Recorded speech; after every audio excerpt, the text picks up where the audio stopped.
नमस्कार, आदाब, सत श्री अकाल, जय भीम, जोहार। मेरा नाम है नवीन कुमार। श्रीलंका में अडानी को लेकर बहुत तगड़ा वाला हंगामा मचा हुआ है कि मोदी जी ने अपने दोस्त को बिजली घर का ठेका दिलाने के लिए सरकार पर दबाव बनाया। राष्ट्रपति गोटाबाया ने भी मोदी के दबाव में अडानी को फायदा पहुंचाने के लिए श्रीलंका के राष्ट्रीय हितों की अनदेखी की यह इल्जाम है। इसके बाद से ही श्रीलंका में अडानी को लेकर थुक्कम फजीहत जारी है। सरकार भारी दबाव में है और अडानी की बिजली परियोजना पर अंदेशों के बादल मंडराने लगे हैं। विपक्ष ने सरकार पर हमला बोल दिया। इधर राहुल गांधी ने भी चुटकी ले ली कि यह सरहद पार भी उद्योगपतियों को फायदा पहुंचाने की बीजेपी की नीति है। आइए जरा इस खबर को और विस्तार से समझते हैं, लेकिन इसके पहले कुछ पीछे लौटते हैं। देखिए, ये उस दौर की कहानी है जब भारत के साधारण लोग कंगाल हो रहे थे और अडानी अंबानी माला माल हो रहे थे। प्रधानमंत्री नरेंद्र मोदी कहते हैं कि दुनिया भारत की तरफ और भारत की जनता बीजेपी की ओर उम्मीद भरी निगाहों से देख रही है। लेकिन श्रीलंका से जिस तरह की खबरें आ रही हैं, उसके बाद बीजेपी को इसमें थोड़ा सा बदलाव करना चाहिए।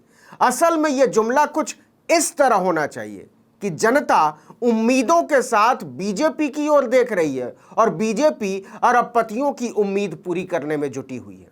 जी हां, मोदी राज में टॉप के कुल 1.25 करोड़ लोग नीचे के 65 करोड़ लोगों की कुल कमाई से सीधे दोगुना पैसा बना रहे हैं।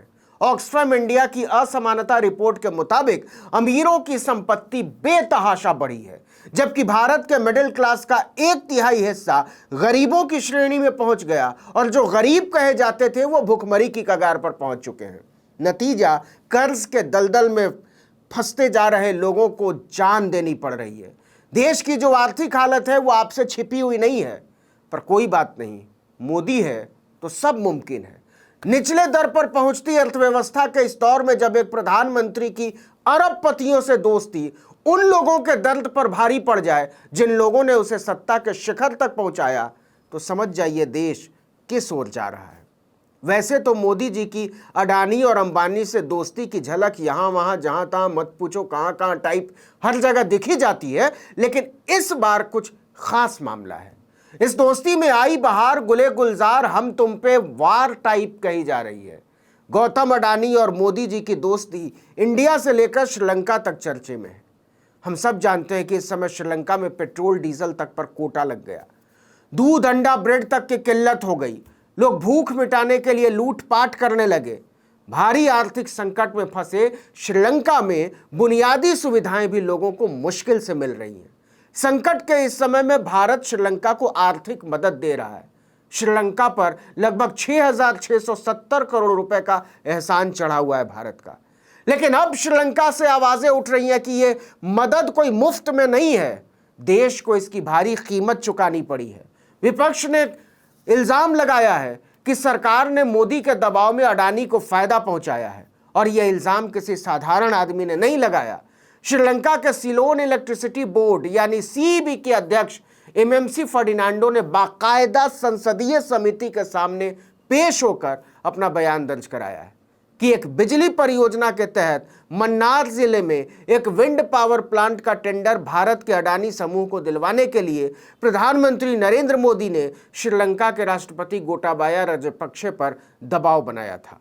यह इतना बड़ा आरोप था कि श्रीलंका में पत्ते की तरह कांपती राजनीति बवंडर में फंस गई।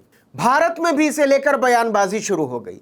दिग्गज वकील प्रशांत भूषण ने ट्विटर पर पूछा कि श्रीलंका के इलेक्ट्रिसिटी अथॉरिटी के प्रमुख ने संसदीय समिति के सामने दर्ज कराया कि राष्ट्रपति राजपक्षे ने 500 मेगावाट की पवन ऊर्जा परियोजना अडानी समूह को देने के लिए मोदी के दबाव में काम किया। क्या यह भ्रष्टाचार नहीं है? वहीं कांग्रेस नेता राहुल गांधी ने इस बयान से जुड़ी यह खबर के स्क्रीनशॉट को शेयर करते हुए ट्वीट किया कि बीजेपी की उद्योगपतियों को फायदा पहुंचाने की नीति अब सरहद पार करके श्रीलंका तक चली गई है। अब आगे का किस्सा सुनिए, वो ज्यादा मजेदार है और बहुत ही मजेदार है। अडानी को फायदा पहुंचाने के लिए मोदी के दबाव वाली खबर पर विवाद बढ़ते ही कहानी में बॉलीवुड फिल्म की तरह ट्विस्ट आता है और कहानी पूरी बदल ही जाती है। सबसे पहले 11 जून की शाम खुद राष्ट्रपति गोटाबाया राजपक्षे सभी आरोपों को पूरी तरह खारिज कर देते हैं। 11 जून की शाम को एक ट्वीट करके वो कहते हैं कि संसदीय समिति के सामने मन्नार विंड पावर प्रोजेक्ट को लेकर सीईबी चेयरमैन के बयान को मैं सिरे से खारिज करता हूं। यह प्रोजेक्ट किसी खास व्यक्ति या उद्योग को ध्यान में रखकर नहीं दिया गया। मुझे भरोसा है कि इस संबंध में विश्वसनीय चर्चा की जाएगी। अब देखिए, इस ट्वीट के 4 घंटे 40 मिनट के बाद श्रीलंका सरकार का एक ट्वीट सामने आता है, न्यूज फर्स्ट के एक लिंक को साझा करते हुए। इसमें लिखा है कि सिलोन इलेक्ट्रिसिटी बोर्ड के अध्यक्ष फर्डिनांडो ने स्वीकार कर लिया है कि संसदीय समिति के सामने उन्होंने झूठ बोला और कहा कि राष्ट्रपति ने अडानी को पावर प्रोजेक्ट ठेका देने के लिए कहा है। और इसके कुछ ही देर के बाद आरोप लगाने वाले एमएमसी फर्डिनांडो को बर्खास्त कर दिया जाता है, या कहिए कुर्सी छोड़नी पड़ जाती है। लेकिन तब तक हंगामा मच चुका होता है। श्रीलंका की प्रमुख विपक्षी पार्टी समागी जन बलवेग्या ने बाकायदा संसद में आरोप लगाया कि अडानी को फायदा पहुंचाने के लिए टेंडर के नियम कायदे बदल डाले गए। पार्टी के नेता हर्षा डी सिल्वा ने कहा कि इतना बड़ा प्रोजेक्ट अडानी को बिना नीलामी प्रक्रिया के कैसे दे दिया गया, इस ठेके से गड़बड़ी की बू आती है। आपको बता दें कि अडानी और श्रीलंका सरकार के बीच इस पावर प्रोजेक्ट के लिए 12 मार्च को समझौते पर हस्ताक्षर हुए थे। तब भी आरोप लगे थे कि इस पावर प्रोजेक्ट को इतनी हड़बड़ी में मंजूरी देने की जरूरत क्या है। इन आरोपों ने इसलिए तूल पकड़ा कि इस समझौते की शर्तें गुप्त रखी गई थी और उन्हें श्रीलंका सरकार ने सार्वजनिक नहीं किया, जबकि दूसरे सौदों में सरकार शर्तों को देश के सामने रखा करती थी। गौर करने वाली बात यह है कि समझौता ठीक उसी वक्त हुआ जब मुश्किलों में फंसे श्रीलंका को भारत सरकार ने आर्थिक मदद देनी शुरू की थी। इसका भारी विरोध भी हुआ था। आपको बता दें कि इस विवाद पर भारत सरकार या अडानी समूह की ओर से अभी तक कोई आधिकारिक बयान नहीं आया। आपको यह भी बता दें कि पिछले कुछ सालों में श्रीलंका के कई प्रोजेक्ट अडानी समूह को मिले हैं। इसमें कोलंबो पोर्ट के वेस्टर्न कंटेनर टर्मिनल को बनाने और उसके संचालन का ठेका भी शामिल है। अक्टूबर 2021 में ही अडानी ग्रुप के चेयरमैन गौतम अडानी ने श्रीलंका का दौरा किया था और वहां के राष्ट्रपति गोटाबाया राजपक्षे से मिलकर निवेश की संभावनाओं पर बातचीत की थी। उन्होंने इस दौरान मन्नार, जाफना और किलिनोची जैसे तटीय क्षेत्रों का दौरा भी किया था। इसी के बाद मन्नार और किलिनोची प्रोजेक्ट को लेकर अडानी की बात आगे बढ़ी थी।